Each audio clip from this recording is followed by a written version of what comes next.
Փոխանակ համապատասխան մշակներ զարգացնելու, ստեղծելու, ընդհակառակը մարդկանց ընտանիքներ նպաստում էր, որ մարդկանց ընտանիքներ քանդվեն, մարդիկ դուրս գան եկեղեցուց, թողնեն գնան։ Վերջին տարիներին շատ հոգևորականներ են հեռացել եկեղեցուց։ Եվ ոծված կանոններ, եւ սարկավակներ, հարյուրներով, հասկանում եք։ Եվ սա խոսում է առանց այն էլ այսօր հոգևորականներ շատ քիչ են։ Հայաստանում պիտի 3000 հոգևորականներ լինեն, 3000 քահանաներ լինեն, ամեն 1000 մարդու մի քահանա պիտի հովվի, բայց այսօր մենք 300 չունենք, հասկանում եք։ Իսկ որտեղ է խնդիրը, Տեր Տարոն, որտեղ է խնդիրը, որ այսքան հոգևորականներ թողնում են իրենց կարգը, ասում եք, որ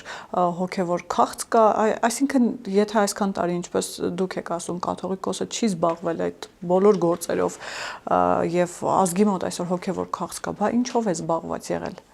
Եկեղեցին եւ կամ անձամբ կաթողիկոսը, հոգևոր վերնախավը, ինչով է զբաղված եղել։ Այսօրվա բացահայտումները լավ ցույց են տալիս, թե ինչով են զբաղված եղել։ Հասկանում եք։